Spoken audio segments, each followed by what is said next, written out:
तो ये श्रद्धा और ये जो फेथ या भरोसा जिसके बारे में आप बात करी हैं, आपको लगता है यही सोल्यूशन है हमारे स्ट्रेस का? क्योंकि we are all the time stressed आज की ज़िंदगी में। अगर स्ट्रेस नहीं भी है तो हम उसको क्रिएट कर लेते हैं, तो there is no running away from it. Is this the solution in your view, building this faith या ये भक्ति? I think yes, root cause ये है, देन फिर वो चीज़ें अलग अलग बढ़ती चली जाती हैं। बट रूट कॉज यही है कि लोगों ने भगवान पर विश्वास करना छोड़ दिया है। विश्वास आएगा तो फिर अब धीरे धीरे अब आगे स्टेप जा कर के क्या आएगा, मान लीजिए आप भगवान पर विश्वास करने लगे तो आप थोड़े से लूज हो जाओगे। आपकी जो लाइफ स्टाइल है वो थोड़ी ईज में हो जाएगी। क्यों? क्योंकि अब आपको भरोसा है, अब आपको विश्वास है।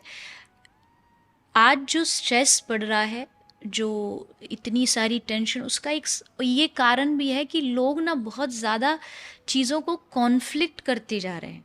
उनकी लाइफ में हर चीज़ को, एक तो सब चीज़ों पे उनको कंट्रोल चाहिए, हर चीज़ उनके मुताबिक चाहिए, हर रिश्ता उनके मुताबिक चाहिए, जो हम कह रहे हैं वो होना चाहिए, जो हम बोल रहे हैं।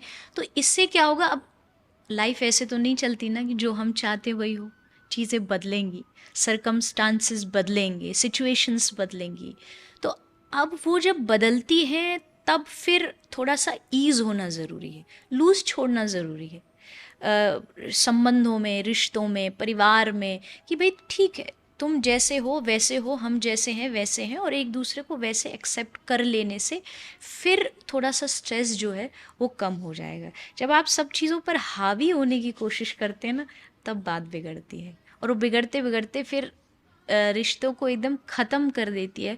वहाँ प्रेम नहीं बचता, वहाँ एक दूसरे के प्रति इज्जत नहीं होती, मर्यादा नहीं होती। तो रूट कॉज विश्वास, आप भगवान पर विश्वास रखोगे तो फिर ये आगे के स्टेप आप अपने आप करने लग जाओगे। और आपने अहंकार के बारे में बात करी, वो भी एक बहुत बड़ा रीज़न है कि आज कॉन्फ्लिक्ट होता है। जी। कंट्री लेवल पे अहंकार एक अलग तरीके का होता है, एक इंडिविजुअल रिलेशनशिप्स में अहंकार होता है। Even your husband wife relationship में काफ़ी time its because of the ego that the relationship breaks जी। डाउन। ये हम अहंकार कम कैसे कर सकते हैं, और ये एक्चुअली होता क्या है रियल लाइफ में, ये मैनिफेस्ट कैसे होता है? जब आप अपने आप को ही सब कुछ समझ लेते हो तब इसकी शुरुआत होती है। जब आप ये समझ ले तो मैं ही सही हूँ, दूसरा सही हो ही नहीं सकता। अक्सर जैसे आपने बोला पति पत्नी में ये आ गया, तो उसमें भी क्या आया कि हम एक दूसरे के ओपिनियन को समझने की कोशिश नहीं करते। हमको ये चीज़ समझनी होगी कि देखो, हर एक आदमी का इस दुनिया में डिफरेंस ऑफ ओपिनियन होगा ही होगा। क्योंकि आप भले मेरे साथ कोई रिश्ता लेके आ गए हो इस दुनिया में, बट मेरा और आपका कोई शारीरिक रिश्ता हो सकता, बट आप एक इंडिविजुअल आत्मा हो जो कई हजार युगों से इस धरती पर आ रही है, और मैं भी हूँ। तो मेरे विचार अलग होंगे, आपके अलग होंगे। अगर आप मेरे विचारों को इज्जत नहीं दोगे, मैं आपके विचारों को इज्जत नहीं दूंगी, तो फिर ईगो का जन्म होता है। ईगो में आदमी अ, हमेशा यही सोचता है कि जो मैं कह रहा हूँ वही सही होगा, और उसमें फिर बात बिगड़ती है। विचार अलग अलग भी तो हो सकते हैं, और एक विचार के लोग एक छत में रहें, ये तो बहुत ईजी है जीना। Of course. जब 10 विचार के लोग एक छत के नीचे रहें और सबकी विचारधारा अलग अलग हो, तब उसमें जो मैनेज कर पाता है थोड़ा मुश्किल, आसान नहीं है। क्योंकि यहाँ सबको लगता है मैं, मेरे विचार ही सही हैं, दूसरा नहीं है।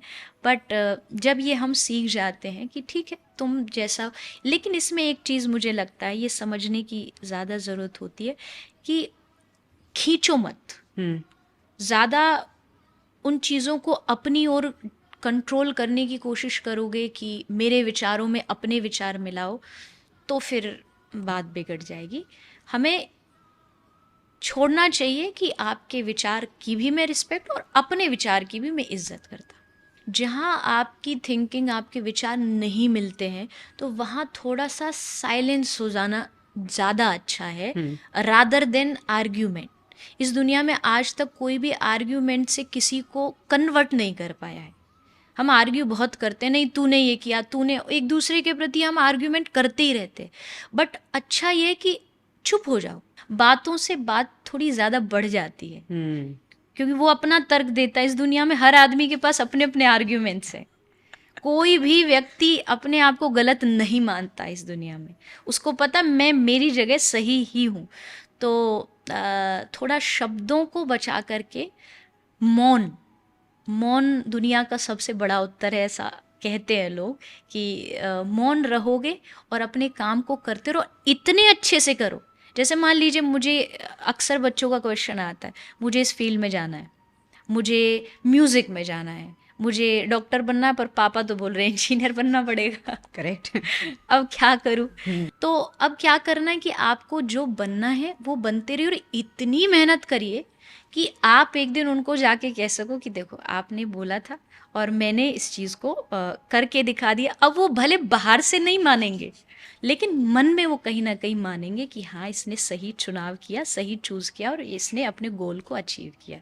तो मेहनत बढ़ा दो और उनको गलत साबित मत करो, पर अपने आप को सही साबित कर दो। आपको गुस्सा आता है? हाँ। और आप कैसे उस एंगर को से डील करती हैं?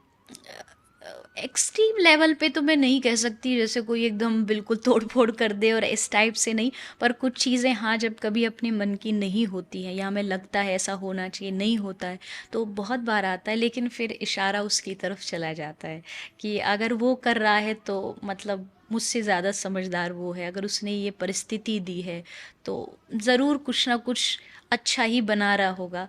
उस पे भरोसा आ जाता है तो फिर थोड़ा सा मन शांत हो जाता है कि चलो चीज़ें अपने हिसाब से ना भी चल रही हों, पर अंत में जा कर के कहीं ना कहीं वो अच्छा करेगा। तो ये सोच के थोड़ा सा क्रोध को, गुस्से को आप थोड़ा सा कम या कंट्रोल में कर सकते हैं। ज़्यादातर लोग मंदिरों में तब जाते हैं या इस तरफ अपना माइंड ज़्यादा करते हैं जब लाइफ में बहुत कॉन्फ्लिक्ट हो।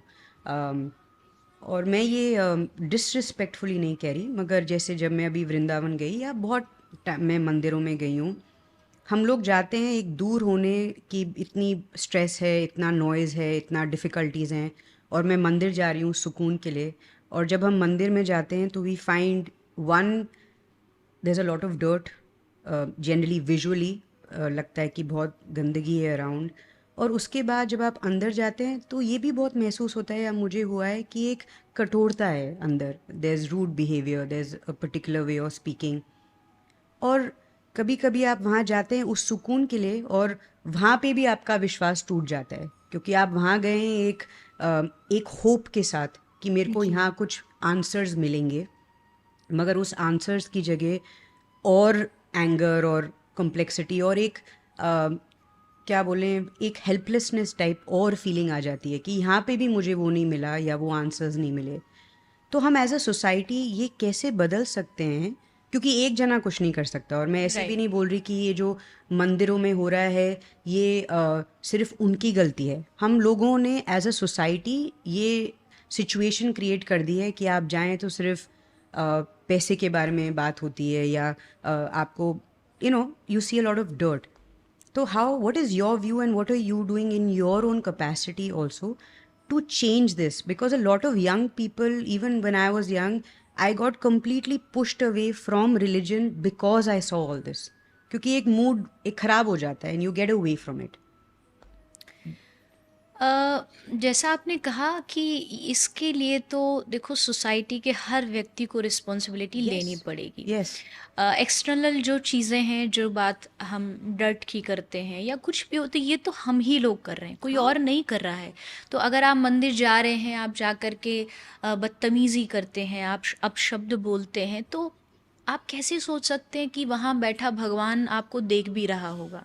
अगर आप मंदिर जा रहे हैं, इट मीन्स आपका एम ये होना चाहिए कि ऐसा क्या करूं कि हज़ारों की भीड़ में मैं उसको दिखाई दूं, मैं उसे देखूं, वो बड़ी बात नहीं है, वो मुझे देखे, ये बड़ी बात है। और वो तभी आएगा जब आप अपने इस ड्यूटी को पूरी तरीके से निभाओगे। सेकंड बात रही थोड़ा सा, जैसे आपने कहा कि वहाँ के जो लोग हैं वो भी कभी कभी थोड़ा सा गलत कर देते हैं, तो उसका कारण ये है कि डीपली कभी भी उन्होंने शायद भगवान को समझा नहीं है। एक वही वही वाली बात है, ईगो सिस्टम आ गया कि हम तो भगवान की सेवा करने वाले हैं। और उन लोगों को ये समझना चाहिए कि इसका परिणाम बहुत बुरा होता है। श्रीमद् भागवत में एक उदाहरण है, भगवान के दो पार्षद थे, बॉडीगार्ड कह लीजिए, हाँ। जय और विजय। तो जब सनत सनंदन सनातन सनत कुमार, 4 भाई हैं, ये मिलने आए श्री नारायण से, तो उन्होंने कहा हमको अंदर जाने दो।